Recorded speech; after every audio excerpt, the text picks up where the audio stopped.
And welcome to everybody that's coming in via Zoom. I'll keep watching for Mike, but not yet.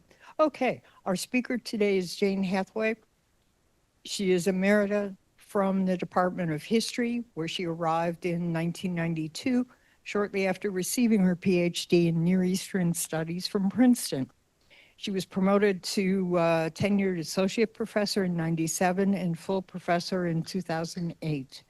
She was also named Arts and Sciences Distinguished Professor of History and University Distinguished Scholar in 2018. Her specialty is the history of the Ottoman Empire, particularly the empire's Arab provinces in the chief eunuch of the empire's palace harem. Amazing. Okay, she has, I can't wait.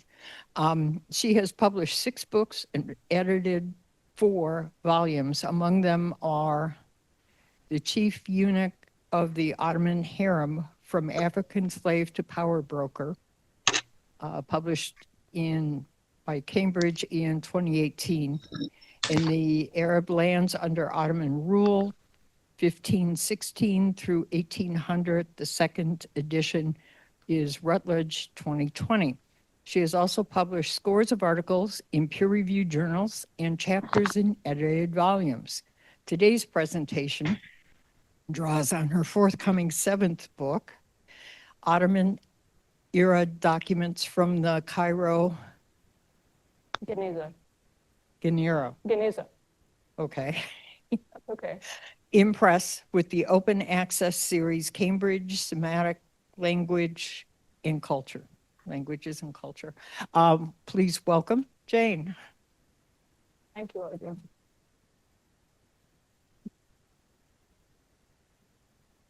Thank you. Can you hear me, first of all?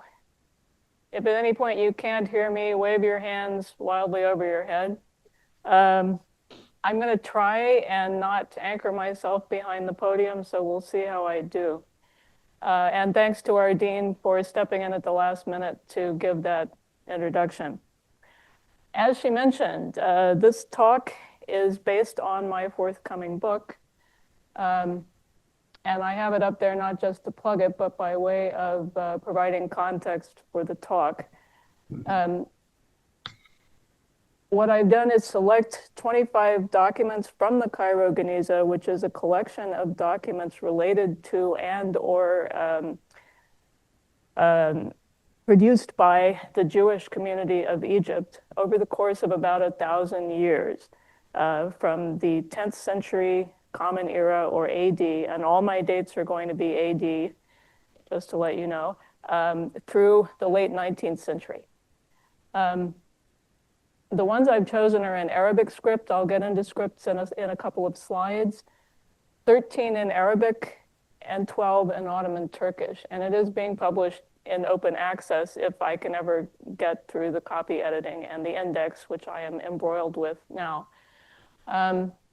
Before I get into my actual presentation, I just want to give a shout out to the organizations that have provided funding for this project. I launched the project with a grant from the Bonn Center for Dependency and Slavery Studies.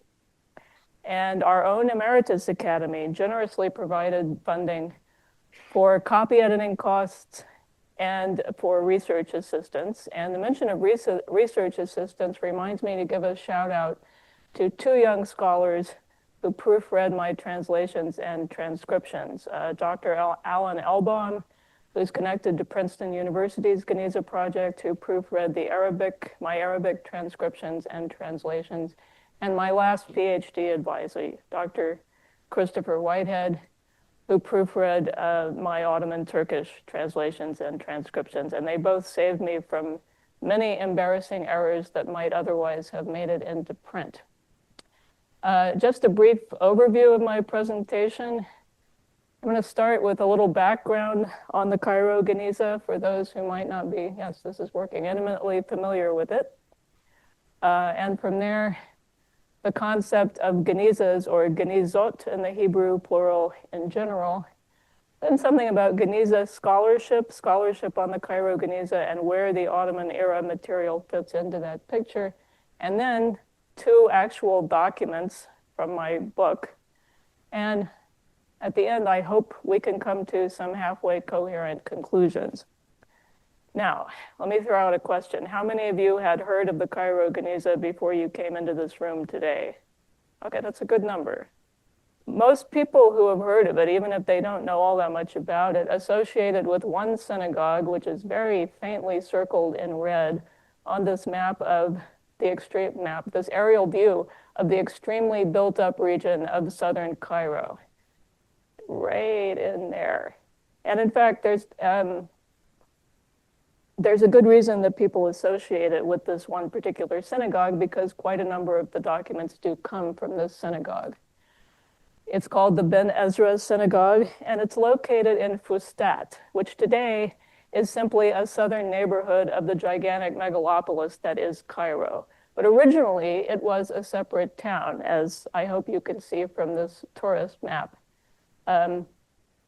Fustat was the garrison town that the early Muslims founded when they conquered Egypt from the Byzantine Empire in 641.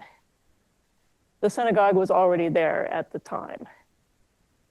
But then, math has never been my strong point, roughly 338 years later, the Fatimid Caliphate conquered Egypt, and they founded Cairo, or Al-Qahira as they called it, as their ceremonial capital. And you see the outlines of the original city of Al-Qahira up here. So Fustat was originally somewhat to the southwest of Al-Qahira. In 1025, this is while Egypt is under Fatimid rule, the Ben Ezra synagogue underwent an extensive renovation, almost a rebuilding to the best of our knowledge from the extant sources. And it was at that time that this special storeroom was put in, the storeroom that came to house the Geniza. It's an enormous storeroom, full 2 stories high, the height of the synagogue itself. And these are images of the synagogue. You're facing the ark here. The entrance to the Geniza storeroom would be upstairs to the left of the ark where the Torah scrolls are kept. So from the outside, it would be this corner. It extends the whole height of the building, and there are no windows. This helpful diorama from a museum in Tel Aviv gives a mock-up of what it might have been like. I think what they're doing is putting documents into the Geniza. So here's the opening, standing on a ladder, just putting stuff in. I'm about to get to why you would put stuff in to this chamber. So 1025 is roughly when the chamber was founded. In about the early 16th century, it was sealed up, so no more documents could be put in. The reason for this was apparently that by that time, Fustat was no longer the center of Jewish life in Greater Cairo. It had taken some damage from the later Crusades, who had attacked that region coming up the Nile. And over the centuries, the Jewish population, not all of it, but some, had just migrated from Fustat into Cairo proper.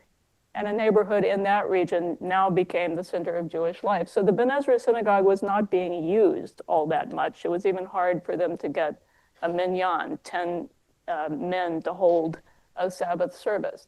And that seems to have been the reason why the chamber was sealed. And it remained sealed for about the next, let's say, not 400, more like 350 some odd years, until the late 19th century.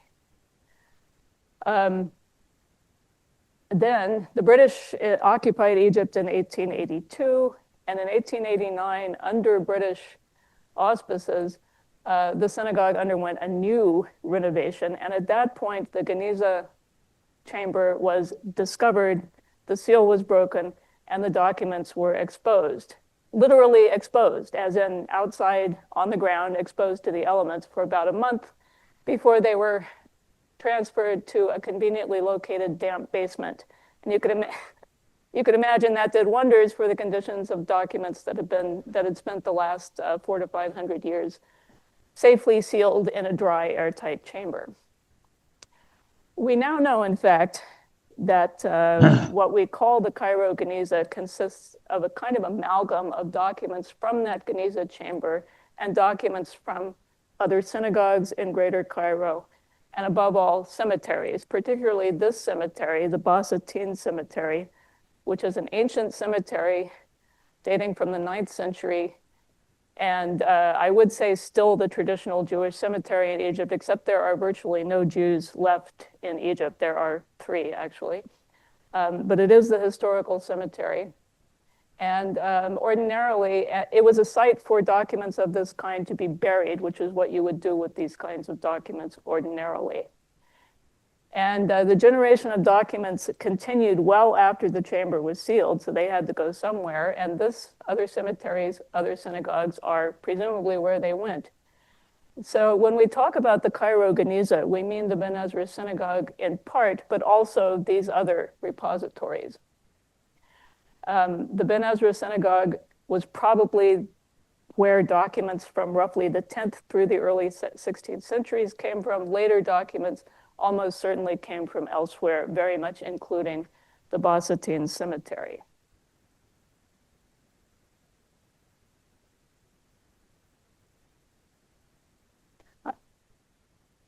I'm about to get to that. Next slide. The fact that I said other synagogues, as you rightly pointed out, may give you an idea that the Ben Ezra Geniza was not unique.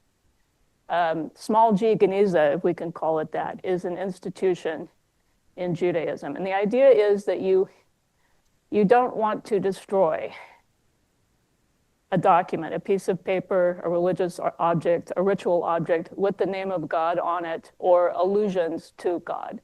And so you certainly don't want to burn it. You also don't want to tear it up and just toss it away. So in most synagogues to this day, there's some kind of closet or cupboard where these kinds of things are collected, and then ultimately they're taken out and buried. I have to thank Helena Schlam, who's in the audience, for pointing out to me that even in Columbus, at least one synagogue will issue a call to people to bring in their old prayer books, their old Passover Haggadahs, that kind of thing, because they're going to collect them and take them out and do their annual burial. This is what happened with documents preserved in most Genizas. They were stored up and then kind of like emptying a recycling bin. They were eventually taken to a Jewish cemetery and buried in a paper grave, as it's sometimes called, like this one in Charlotte, North Carolina. I like this photograph from the old Jewish cemetery in Calcutta because the Geniza, the storage receptacle, is right in the cemetery itself. So you take the documents to the cemetery, you put it in here, and when it's full, they're already in the cemetery. You just take them out and bury them. It has been asked many times, are Genizas unique to Jewish communities? The answer is almost certainly no, and there are some examples of Muslim Geniza equivalents that we know about. The most famous one is probably this one down at the bottom, a quite recent example founded only in 1992 outside the city of Quetta in Pakistan. It was founded by two Pakistani businessmen. They were stone cutters, and they were cutting stone from underneath this hill, and they decided that they would use the tunnels that they had dug under the hill to get at the stone to house old Qurans. So what they do is they take the Qurans, whether bound or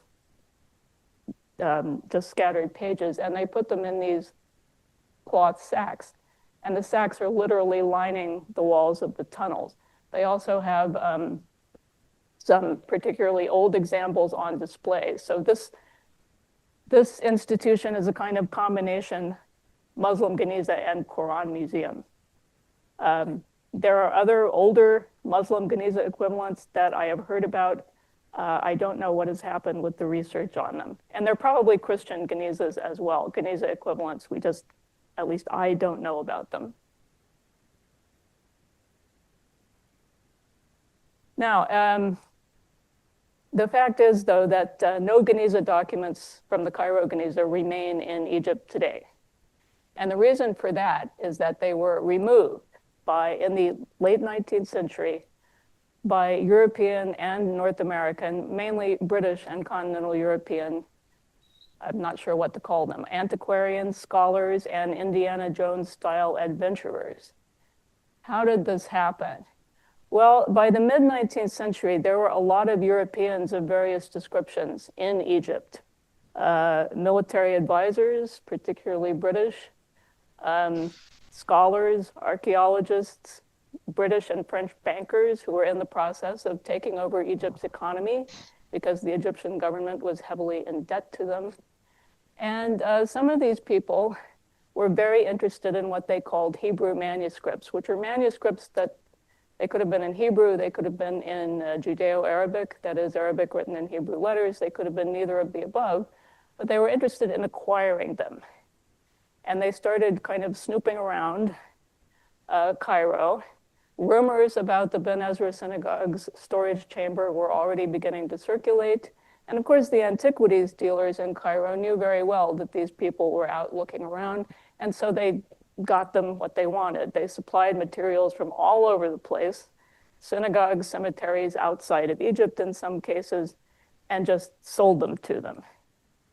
And so you end up with this kind of a feeding frenzy. There's actually an excellent book by a librarian named Rebecca Jefferson, who's at the University of Florida, that describes, it's called The Cairo Geniza and the Age of Discovery in Egypt, and it describes this kind of mad scramble for Hebrew manuscripts. It was extremely chaotic. It was extremely competitive.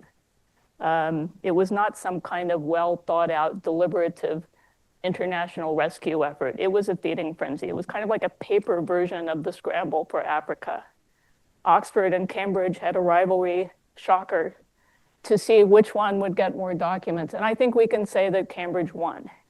And it won because the culmination of this process, it really dates to 1889 when the Ben Ezra synagogue undergoes this restoration and the Geniza chamber is broken open. And at that point, it's Katie bar the door, or Katie bar the Geniza.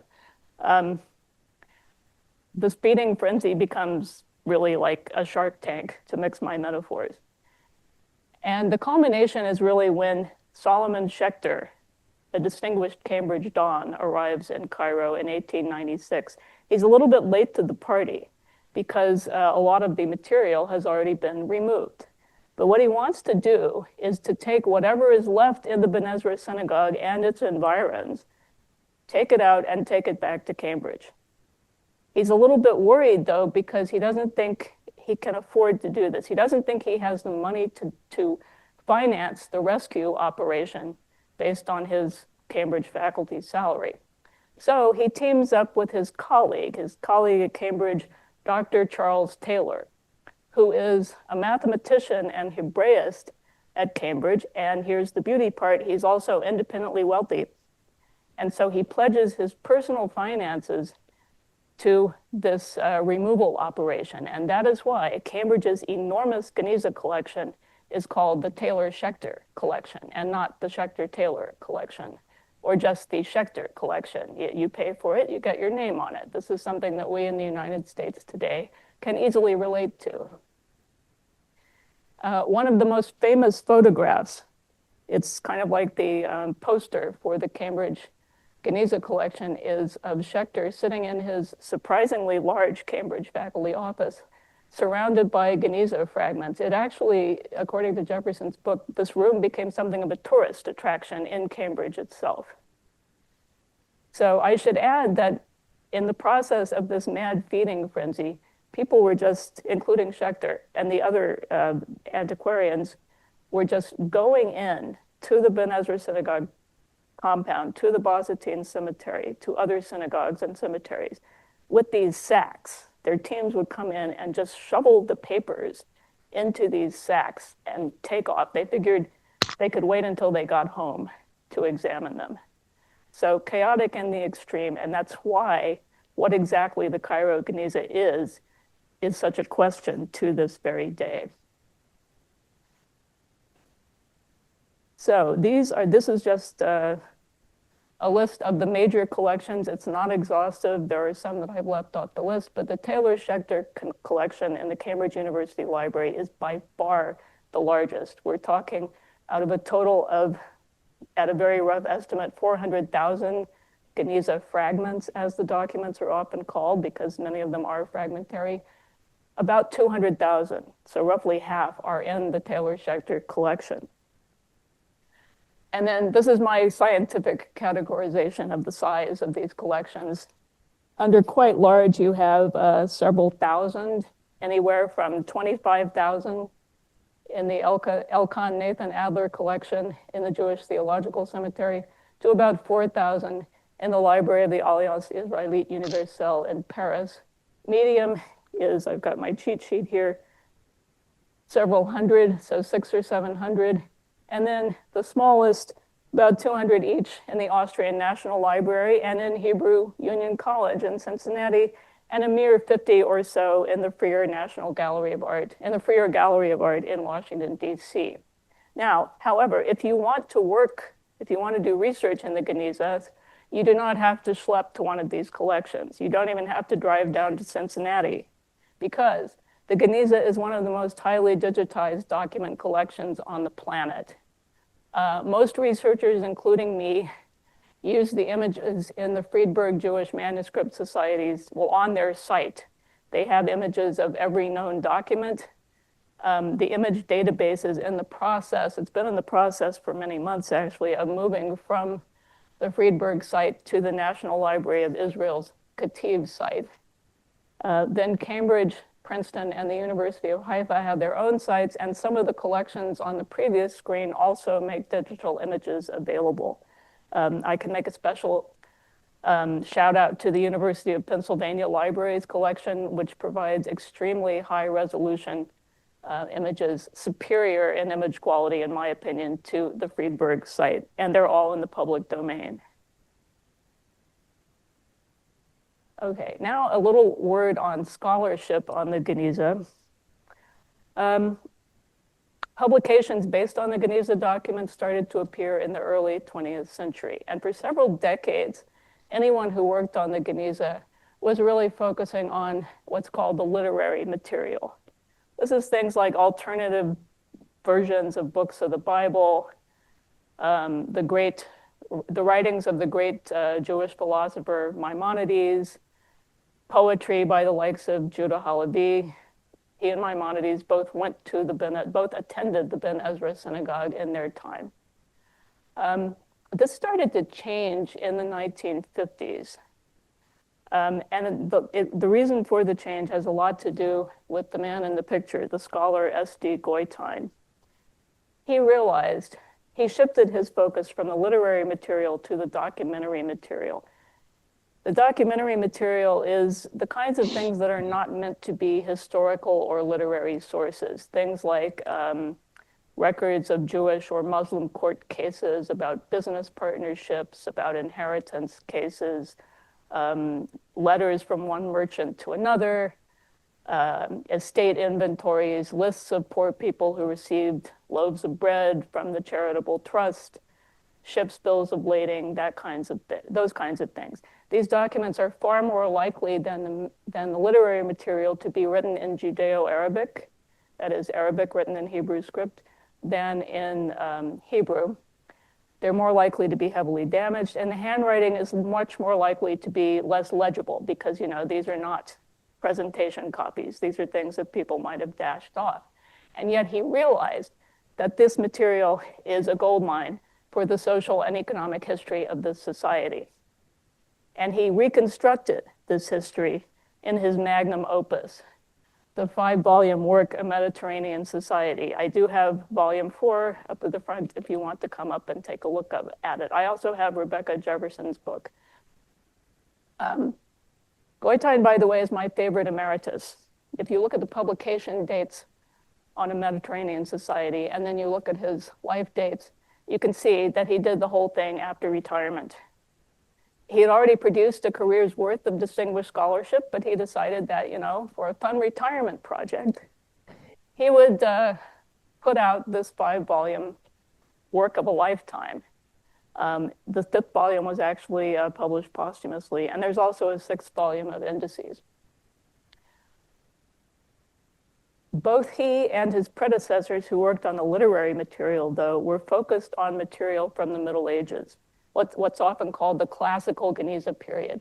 It's from roughly the 10th through 13th centuries, Common Era, or AD, when Fustat was really the center of Jewish life in Greater Cairo, and the Ben Ezra synagogue was the center of Jewish life in Fustat. And luminaries like Maimonides frequented the synagogue. It makes sense that they would have this focus because the vast majority of the Geniza material is from this period. Of a total of, at a very rough estimate, 400,000 Geniza documents, about 90%, or 360,000, give or take, are from this period. The documents that I'm interested in from the later period, especially when Egypt is the largest province of the Ottoman Empire, as you see here, everything on this map that is not in beige was part of the Ottoman Empire at one time, very much including Egypt. This later material is, the documents are far less numerous, only about 40,000, so only about 10%. And they differ in some key ways from the medieval material. For one thing, there are more languages. Most of the medieval corpus is written in Hebrew, Judeo-Arabic, that's Arabic and Hebrew letters, or just plain old Arabic and Arabic script. In the Ottoman era, you have those languages, but you also have a small, like maybe 100 documents in Ottoman Turkish. These are usually documents generated by the Ottoman government or petitions and letters to government officials. And you also have a significant number of documents in Ladino. That's Judeo-Spanish, Spanish and Hebrew script. And that is because Jews whose ancestors had been expelled from Spain and Portugal in the 1490s were coming into Ottoman territory, and a critical mass of them comes into Egypt. Some of them continue to speak Ladino. Eventually, most of them, their descendants, adopt Arabic. But in some cases, they use Hebrew as a means of communicating with other Jewish communities already in Egypt because they don't speak Arabic. So Hebrew is their only common language. Another thing is the Hebrew script in which both Ladino and Judeo-Arabic are written in this period is, for whatever reason, much more difficult to decipher than the medieval equivalent. I can read the medieval Hebrew script, but part of the reason I chose to do Arabic script documents is that the late hands, as they're called, are so very difficult and eccentric. I have a couple of theories for why that is, but I won't bore you with them right now. Another thing that's very distinctive is that in the Ottoman era documents, usually you get one document that's on one subject. The verso, that is the flip side, is related to the recto.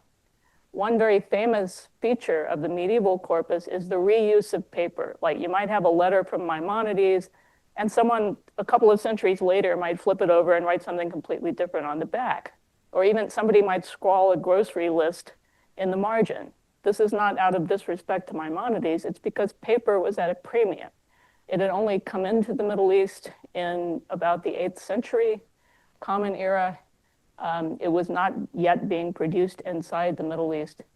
And so you have very famous examples of like these. Marina Rusto, who is currently the director of Princeton's Geniza project, put out a book in 2020 in which she basically reconstructed the archive of the Fatimid Caliphate through the Geniza, because the Ben Ezra synagogue purchased these old worn-out Fatimid documents. These were huge, long scrolls with this is sideways, huge Arabic writing. This is presentation copies. This is right side up. So what people in the Ben Ezra synagogue did was just to turn the documents on their side and write in between the lines of Arabic in either Hebrew or Judeo-Arabic. You don't really see anything like that from the Ottoman period. You also tend not to see documents that are this damaged, like these examples from another Cambridge collection, the Jacques Mosseri collection. In the past 20 years, scholarship on the Ottoman era documents has really picked up. So this is a very, very new thing. And I've just listed some of the scholars working on this material here. I want to give a special shout out to Dotan Arad at Bar-Ilan University, who's arguably the world's leading expert today on the Ottoman-era corpus. And he has been very supportive of my project and very generous with his time and his expertise. Oh, okay, so with all that said, we can finally get to a couple of the documents that I have actually worked on. The first one actually comes not from Cairo, but from Damietta. Damietta is one of Egypt's Mediterranean ports, the other one being Alexandria. North of Cairo, the Nile divides into two branches. The western branch goes to Alexandria. The eastern branch goes out to Damietta. There's a lot of information in this document, and I'll say right at the start that my interest was mainly in the verso, the flip side of the document, which is a letter in Arabic. We know the writer. I've underlined all the names in red. There are a lot of names. We know who the writer is because he signed his name. His name is Ali Effendi. Ali is his name. Effendi is his title. He's Muslim. And his position is he's the commander of Damietta's garrison of Janissaries. The Janissaries are the Ottoman elite infantry. Most of them are in Cairo, but Damietta has a very small garrison, about 100 men. And their purpose is just basically to sit in Damietta's citadel and make sure that the ships come and go peacefully. So what he's trying to do is resolve a dispute involving the director of Damietta's customs. This is a Jewish merchant who oversees the customs. That was normal. That was the norm in Egypt at this time, to have a Jewish merchant supervising the port customs. The man in question is called Mu'allim Musa. Musa is his name, Arabic version of Moses. Mu'allim literally means something like master or expert, and it's kind of like an omnibus honorific for a merchant. It can apply to Jews, Christians, Muslims, doesn't matter. He has a dispute with someone whom the letter calls simply the Christian, a Nasrani, because the Christian is supposed to supply Mu'allim Musa with fishing nets, and he hasn't done it. He's withholding them. You might wonder, why does the customs director need fishing nets? Well, if you look at this inset map of Damietta, you can see that in addition to being on the Nile and on the Mediterranean, it's right next to this enormous lake, Lake Manzala. And the director of the customs actually taxed fishing in this lake, which is kind of a big thing even today. And at the time, it was big business. This is commercial fishing, as this much later sketch by one of the scholars who accompanied Napoleon when he invaded Egypt in 1798 points out. It's commercial fishing, and in particular, they fished gray mullet, and they took the eggs and pickled them and made botarga out of them, or batarich in Arabic, which has been produced in this region since the days of the pharaohs. They exported it to Europe and also to other parts of the Ottoman Empire. So yeah, Mu'allim Musa wanted those fishing nets. He may have distributed them to the individual fishermen. So Ali Effendi decides that he is going to get letters of support from 4 influencers in both Cairo and Damietta, and I guess the idea is he can wave them in the Christian's face and say, you better come up with those nets or you'll have to answer to these guys. If it sounds like the mafia, it probably should. 3 of the people he asks for letters are officers in Cairo's Janissary regiment. And it's helpful to know, to realize that at this point, the Janissaries are not what we would call a professional army. By the 18th century, they really don't do a whole lot of fighting. They're kind of like Iran's Revolutionary Guard Corps. Their main concern is making money and making deals, especially through trade. And they're very, very interested in the port customs, to the extent that in 1672, Cairo's Janissaries actually seized control of the port customs from the governor of Egypt. I mean, they continue to run the customs, and they kind of partner with these Jewish merchants who had been running the customs under the governor of Egypt anyway. So the idea is the Jewish merchant, like Mu'allim Musa, supervises operations on the spot, while the Janissary officers sit in Cairo and rake in the money.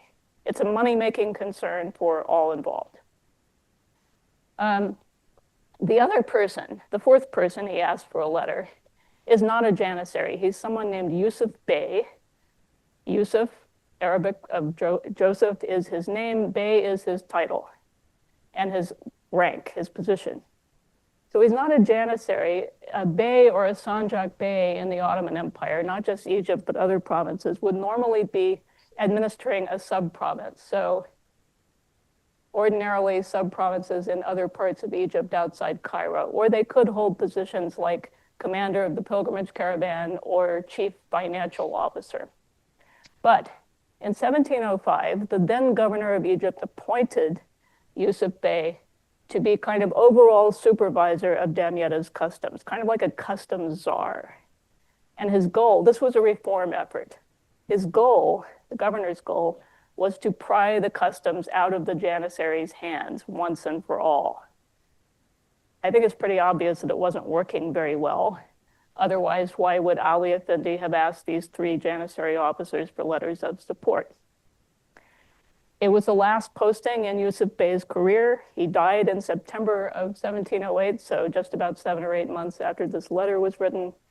And after he died, the governor just gave up trying to reform the customs. He just let the janissaries take it back, in fact, in name as well as in fact. But the wild thing about Yusuf Bey was that he was a convert to Islam from Judaism. I know this from my previous research, going back to my first book and my dissertation research. That's where the background as a scholar of the Ottoman Empire comes in handy with this stuff. Chronicles of Ottoman Egypt refer to Yusuf Bey as al-Musulmani, which simply means the Muslim, but it's kind of code for someone who has converted to Islam from Judaism. And the chroniclers will sometimes add, like in a life history obituary, that he was Jewish by origin. Apart from that, we don't know anything about his origins. I suspect that he was a military slave from the Caucasus, like Georgia or Circassia, and that who happened to be from a Jewish population in that region, and that when he was taken to Egypt, like other elite slaves from the Caucasus, he converted to Islam. Most of them would have been Christians of one kind or another. He might have been Jewish. Or he could have been a local, like an Egyptian Jew who bought his way into the military and in that capacity converted. We don't know. This brings me to the recto of this document. On the recto is a Hebrew prayer known as the Sidduq Hadin. It's a burial prayer. So it's not the mourner's Kaddish, which is a mourning prayer. It's actually a prayer that some communities recite at the funeral, either as the casket is being lowered into the ground or as after the grave has been filled in. And so when I saw it, keeping in mind that in Ottoman-era documents, the verso is usually related to the recto, I thought, oh my God, it's for Yusuf Bey. Someone wanted to pay tribute at the end of his life to his Jewish origins. But the more I thought about that, the more unlikely it seemed, despite the coincidence of his being a convert and dying that very same year. Because by the time he died, Yusuf Bey would have been a Muslim for many decades. And he presumably had a Muslim funeral in Damietta where he was buried. So then I thought, well, maybe it's for the unknown recipient of this letter. The top line of the letter was cut off. We don't know to whom Ali Bey sent it. It may have been someone in Cairo. It may have been an important official. It may even have been the Jewish banker to the Ottoman governor. Most Ottoman governors of Egypt had like a Jewish banker / financial advisor in their entourage. So maybe it was that person. He died. And maybe, the assistant rabbi had to officiate at his funeral. He wanted to write the Sidduq Hadin down so that he didn't mess it up. He found the letter in the deceased's papers and he flipped it over and wrote it on the back. I ran that idea past Dotan Arad. And he said, I don't really think so. So I think the most likely explanation is the most prosaic, and that is, this is one of the rare Ottoman-era documents where the recto is not related to the verso. Someone did write the Sidduq Hadin down on the back of the letter, but it probably had nothing to do with anyone named in the letter. So what can we learn from this document? First of all, this document kind of has it all. Christians, Jews, and Muslims, all in the same document. And they all have stakes in Damietta's customs. and also, at least by implication, in fishing in Lake Manzala. The partnership between Ali Effendi and Mu'allim Musa, and the fact that Ali Effendi is calling on these three Janissary officers, points up the fact that Janissaries are really intertwined, enmeshed with Jewish merchants in Ottoman Egypt, and that's a pattern that extends to other Ottoman provinces. I mean, there's probably nothing really wild and special about this. It's economic opportunity and pragmatism, but it is a noticeable pattern. And looking at the big picture, the importance of Damieta's customs really points out the Ottomans' broader policy for Damietta and the other ports, Alexandria, Suez, Cairo's Nile port at Bulaq. They wanted to resuscitate trade in these ports. When the Ottomans conquered Egypt in 1517, Damietta was really a shadow of its former self. It had been bombarded by the late Crusaders to the extent that the early Mamluk sultans back in the 13th century razed the town and rebuilt it farther inland because of the Crusader attacks. So what you can see the Ottomans doing almost from the time they conquer Egypt is building infrastructure for trade, warehouses, things like that, in order to get trade from Cairo to the Mediterranean ports and from the Mediterranean ports, really mainly to other parts of the empire. Damietta's trade was mainly with Ottoman Syria and with the imperial capital in Istanbul. Now, I think I'm already past 40 minutes. Oh yeah. So I think I'm actually going to skip the second document. I'll show it to you though. It's very different, no names, no dates. Not sure who wrote it or what it's for, but it's a primer on Islamic practice, probably from the 16th century, written in Ottoman Turkish. And if you're interested, I can hold forth at great length about it after the talk. Anyway, my conclusions are mainly from the first document. Oh, by the way, the letter from Damietta and the primer are pretty legible. But just so you realize how difficult paleographically some of these documents are, even though they're in Arabic script, these are some of the others.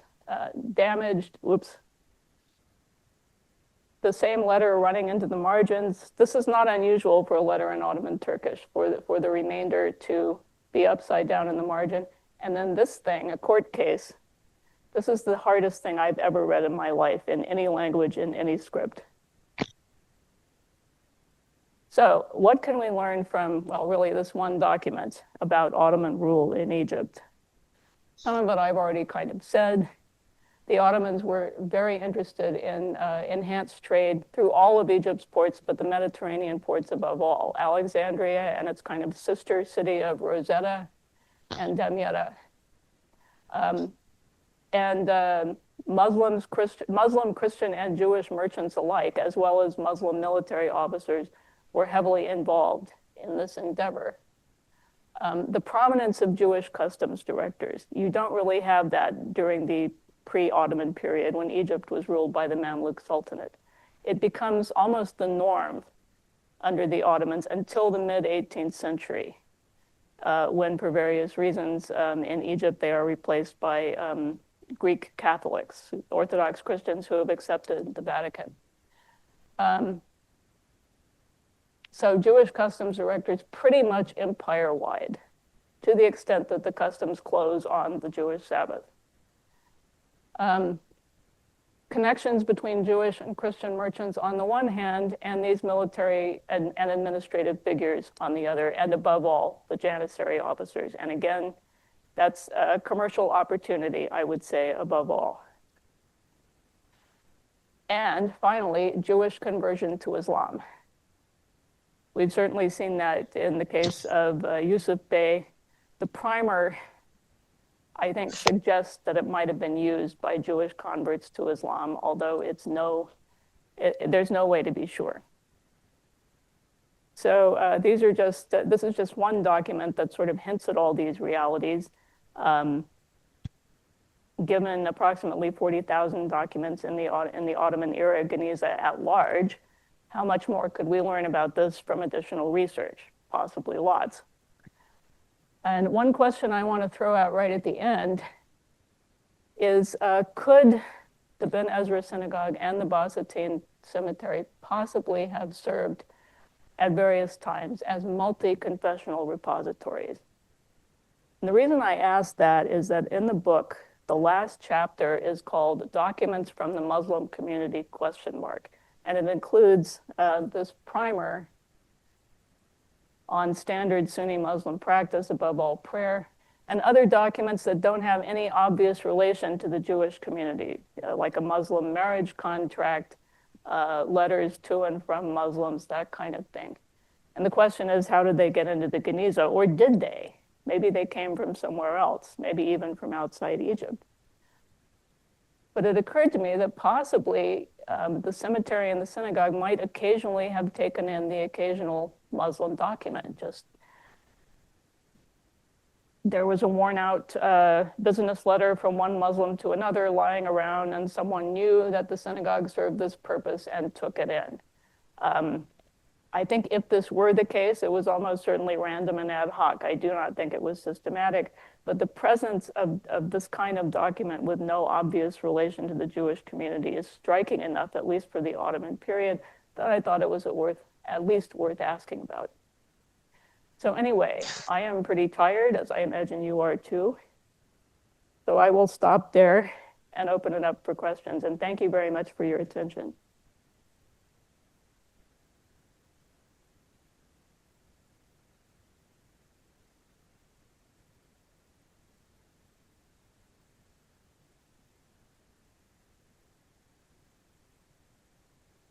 Let's see, Barbara. Thanks very much for an amazingly complex talk that still manages to bring things together in a comprehensible way. At least I hope that I've grasped that correctly. I think you have. I was curious about whether the position of the Jewish merchant as overseeing the port, is that a hereditary thing? Is it just traditional that it's Jewish? Or is it actually laid out with certain confessions have particular positions throughout Cairo? That's a good question. There's no formal rule that this had to take place. It's definitely a pattern in the Ottoman Empire, not just in Egypt, but also in like Salonika, which is, Salonika's a port.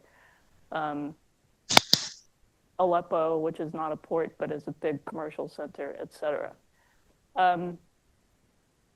So it's a niche that wealthy Jewish merchants manage to occupy for whatever reason. They don't occupy it in the preceding period. I think in earlier, like pre-Mamluk Sultanate regimes, like the Fatimid Caliphate, to some degree, maybe the Byzantine Empire, although I defer to Byzantinists on that subject. It may also have been the case.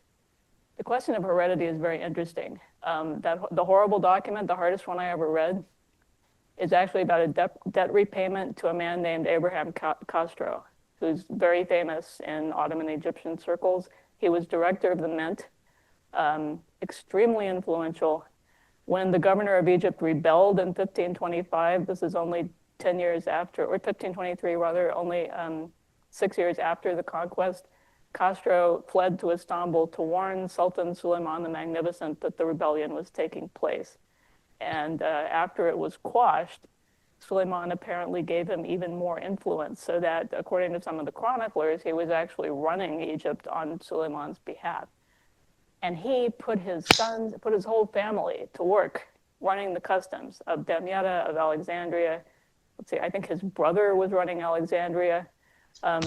This horrible document is from Damietta, and it reveals that he had a third son that nobody knew about before. He's not attested in any other source. I'm kind of wondering, was he illegitimate? What was the deal? And he put him in charge of Damietta. So it was a family affair, at least as far as they were concerned. So the potential was there. And to put it in a broader context, there were certain positions, like in the 18th century, scholarly positions in the Ottoman Muslim learned hierarchy, in which like judgeships would be de facto passed down from father to son. But in terms of minorities dominating the customs, that's a definite pattern. in the Ottoman Empire. And what happens in the 18th century is that this one sort of, I won't call him autonomous, but many other people do, this local notable Ali Bey decides that he's going to replace the Jewish customs administrators with these Greek Catholics because he thinks, his thinking is that the Jewish administrators are too loyal to the imperial government in Istanbul. Whereas, and they're also, the Greek Catholics have connections to the French, and that's what he wants. He wants trade with France above all. So it has to do with the spectrum of economic and political connections, as well as niches that non-Muslim minority merchants manage to occupy. Mm-hmm.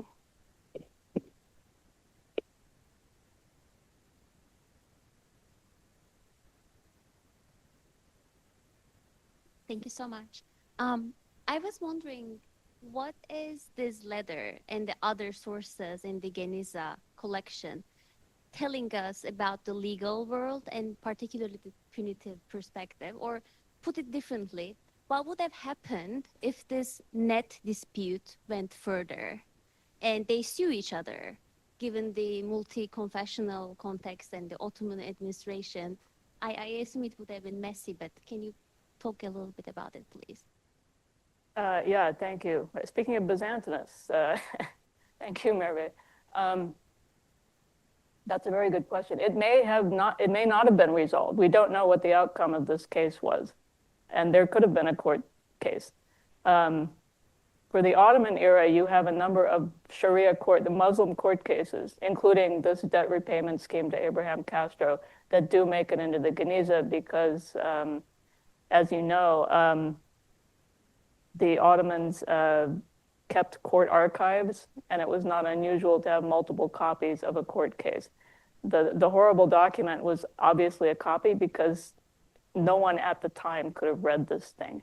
It was probably just an official document that one of the participants, that Abraham Castro, could keep. And it has the judge's seals and it has signatures. And so he could wave it around and say, see, this is the official document saying that the customs revenues belong to me. They do not belong to my no-count son or anything like that.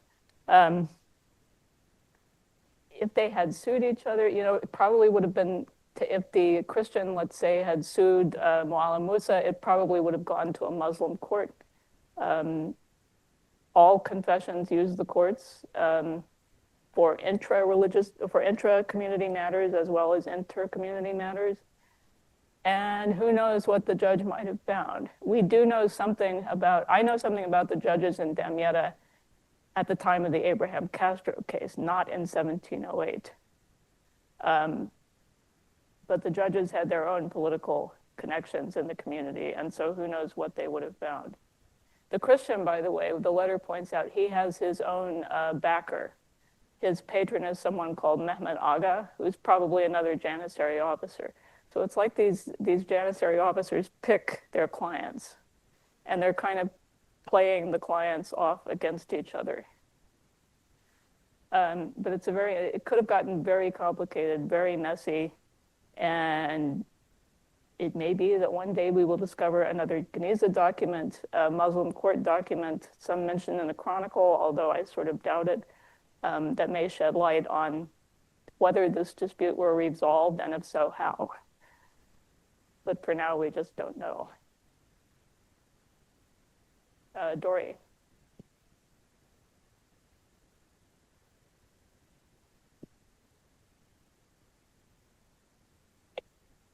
This is making me really look forward to retirement. Terrific talk. So this is a frivolous suggestion, but I think it actually bears on your question about the possible multicultural repository. The Emeritus Academy is actually equipped to do a symposium on sacred rubbish, because I am thinking about K.B. Jones, who had a project about 12 years ago on the cartellami, which was this sort of sacred decor used for Holy Week in the late 17th and 18th century in northern Italy.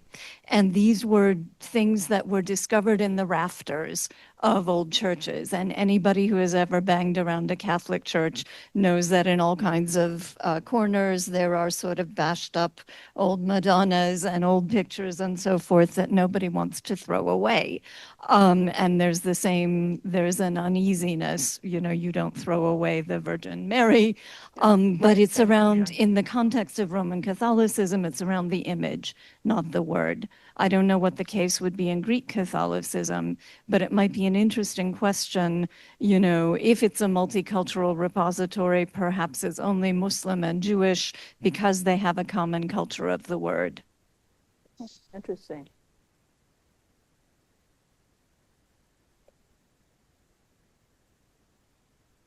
Well, it could also be because the Christians and the Ben Ezra synagogue, as you may know, is in the old Coptic neighborhood of Cairo. It is surrounded by Coptic churches. And there used to be a belief that the synagogue building itself had formerly been a Coptic church, although I think that idea has been abandoned by now. I guess I'm inclined to think, yes, the iconography is very important to Coptic Christianity, but it's not as if the word is unimportant. I'm sure that's not what you meant to imply, obviously. They may have had their own repositories, or a different kind of repository, maybe, or different views on how to reuse papers. What makes me think of this is that the Quran Museum place in Quetta, Pakistan, has a way to, in quotation marks, recycle Qurans. And you do this by soaking the pages in water so the ink runs off. And of course, I'm wondering, aren't you kind of desecrating it by doing that? And you can actually use the pages, recycle them into, I don't know what, little ashtrays or something. Maybe not ashtrays, but drinking glasses. But it's time consuming. They want to make sure it's done properly. And so at this point, they're running out of space. And I think you can actually donate to this project so that they have more space for the recycled Quran, for the old Qurans and the pages and so on. But it's an interesting question. Why no Christian Geniza has yet been discovered. It could be because of that greater emphasis on the image. It could also be that that's just not the way they dispose of used objects. Or, well, yeah, the vast majority of all of these communities were not literate. And yet there was a reverence for the word, certainly among Jews and Christians, which is why having a document with the judge's seals was important, even if you couldn't begin to read it. So it's a complicated issue. And another thing is we just haven't found some of this stuff.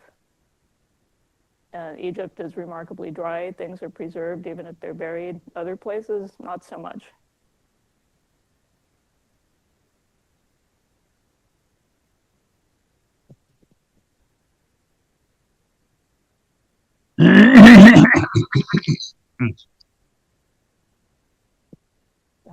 Dead silence. I used to have a little an audience with a cricket chirping option on it.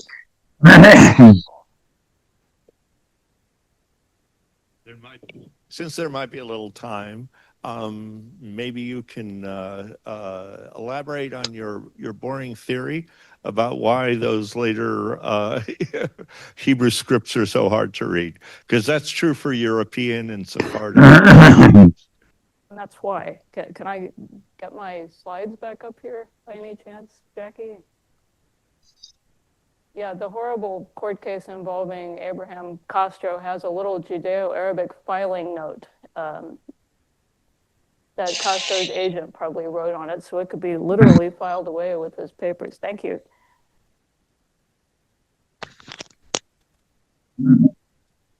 Okay, I'm trying to.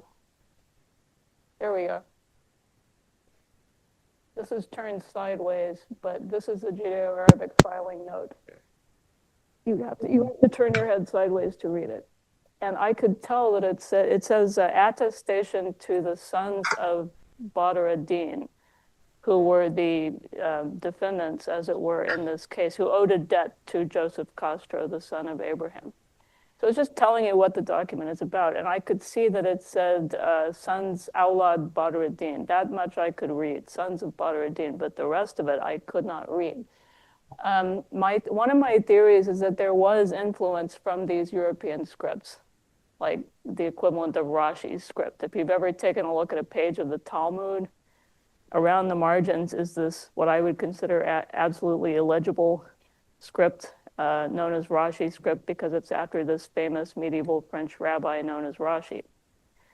And these hands may have, I'm not saying it's Rashi script, but those same handwriting tendencies. That's basically my main theory. There may be other reasons, but there's some kind of outside influence. This is not a continuation of the medieval script styles from the classical Geniza. One more question. Is De Castro a Sephardic or Italian name or both? It's Sephardic. He's the descendant of expellees from Spain, almost certainly. There's actually a book about him. There's a Purim spiel.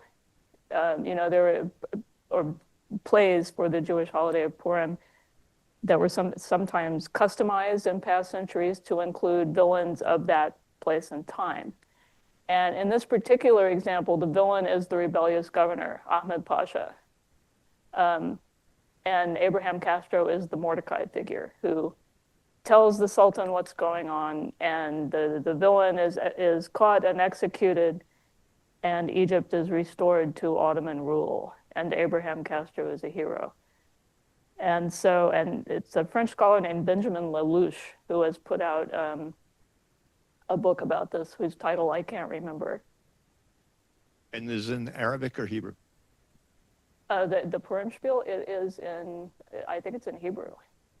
That's actually a good question. I don't think it's in Ladino, although there may be a Ladino version. Yes, Henry.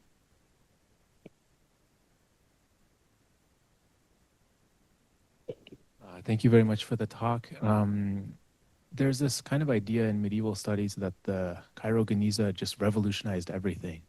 And we know so much more about this society as a result of it. This is, of course, also true in terms of the Dunhuang archive. The what archive? The Dunhuang archive in China, what is today China. So, of course, the question is, in your view, kind of what impact does this have on Ottoman studies? And is it as, revolutionary as the medieval kind of studies?